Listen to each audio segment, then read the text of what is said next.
Okay, let's just dive right into this explainer. Following the catastrophic 2008 financial crisis, there was this absolutely shocking, tragic string of suicides among formerly wealthy, highly connected executives.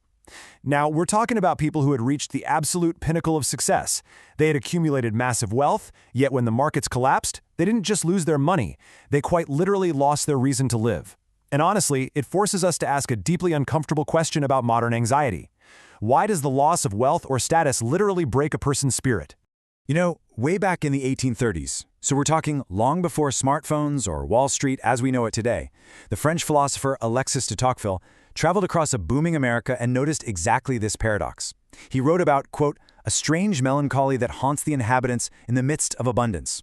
He basically observed that our prosperity rarely quenches our deep yearning for happiness. In fact, getting exactly what we want often leaves us feeling surprisingly empty. But why is that? Well, author Timothy Keller makes this critical psychological distinction to answer that very question. He separates sorrow from despair. See, sorrow is the pain we feel when we lose a good thing. It hurts, sure, but it's consolable. Like, you lose a job, but you find comfort in your family. Despair, on the other hand, is what happens when you lose an ultimate thing, when the very source of your meaning and hope just vanishes. There's absolutely no alternative to turn to. It's totally inconsolable. So, the absolutely crucial point here is defining Keller's core premise. He says the human heart is essentially an idol factory. We naturally take perfectly good things, like a career, a romance, or financial security, and we elevate them into ultimate things. A counterfeit God is basically anything so central and essential to your life that should you lose it, your life would feel hardly worth living. So let's look at 4 specific areas where we accidentally build these shrines today. All right, area number 1, the weight of family, and what happens when love becomes a crushing expectation. We see this all the time today, right? Parents basically crushing their children under the expectation of living a perfect life. To really understand the psychology here, we can look at this archetypical case study from ancient literature, the story of Abraham and Isaac. Abraham longed for a son his entire life. When he finally had Isaac in his old age, it was literally the fulfillment of his heart's deepest desire. But here's the catch. Getting your heart's deepest desire is incredibly dangerous. Why? Because it's just so easy to turn that loved one into your ultimate source of meaning. Just look at how this sequence unfolds. After decades of waiting, Abraham is given the ultimate test. He's asked to sacrifice his son. Now, I know, it sounds absolutely horrific to modern ears, but we have to read it as a psychological and spiritual intervention. The test was actually merciful. It was an intervention to prevent Abraham from turning Isaac into a smothering, destructive idol. By being willing to surrender his ultimate thing, a substitute was provided, and Abraham was finally free to love his son simply as a son and not as a god. Moving on to area number 2, the illusion of romance, or looking for redemption in a partner. In our secular society, we often engage in what Ernest Becker calls apocalyptic romance. Basically, we're asking our partners to redeem us. We load all of our deepest needs for significance right onto a romantic partner. This is perfectly captured in the ancient story of Jacob. Jacob grew up feeling unloved and totally empty. So when he saw the incredibly beautiful Rachel, he was completely lovesick. His intense inner emptiness made him believe that if he could just have her, his miserable life would finally be fixed. And this desperate idolatry, it made him completely vulnerable to manipulation by Rachel's father, Laban. And this brilliantly illustrates the idea of cosmic disillusionment. Jacob works 7 years for Rachel, but on his wedding night, he's deceived and given her older, unloved sister, Leah. He has to work another 7 years to finally get Rachel. Think of this as a metaphor for all human idolatry. You think you're going to bed with Rachel, the perfect career, the perfect spouse, but you always wake up with Leah. No human being or earthly achievement can bear the burden of godhood. They're always going to disappoint you. And Leah's story? It's just as tragic. She spent her entire life desperately trying to win her husband's love by bearing him sons, constantly thinking, now my husband will love me. Both Jacob's obsession with beauty and Leah's obsession with traditional family validation basically ruin their lives. Whether it's a codependent need to be loved or this fierce desire to remain independent and avoid commitment, making an idol out of romantic love always ends in enslavement and distortion. All right, area number 3, the blindness of greed and when money becomes an identity. The philosopher Friedrich Nietzsche famously predicted that as the West abandoned religion, money would step right in as the ultimate replacement. But here's a Socratic question for you. Why is greed the one vice almost no one admits to having?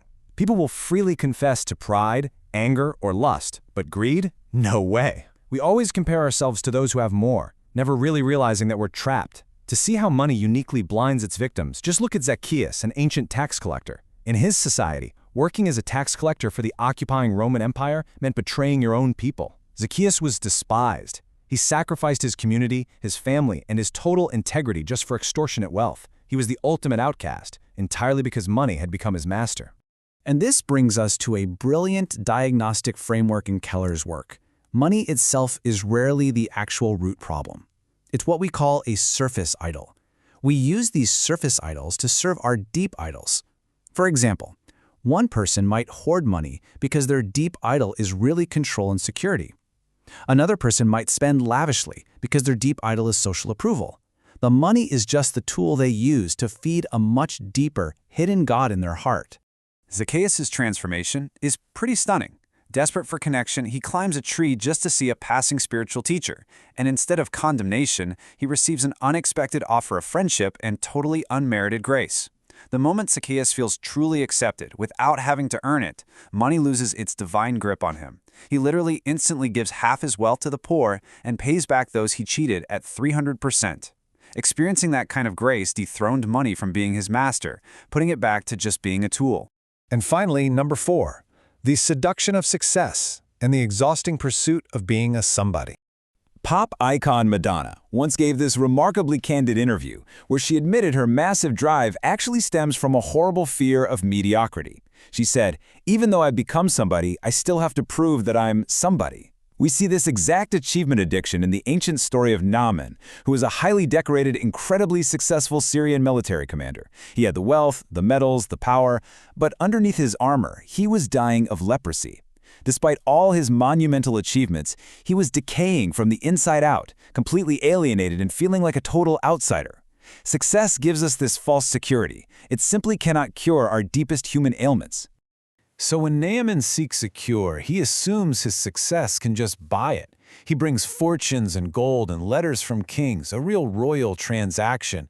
But instead, he is given an insulting prescription. Just go wash in a dirty river. And Naaman flies into a rage. Why? Because highly successful people desperately struggle with the concept of unearned grace. They want to achieve their salvation, to be told to do some great thing. The humbling reality is that the ultimate cure for the human condition is a free gift.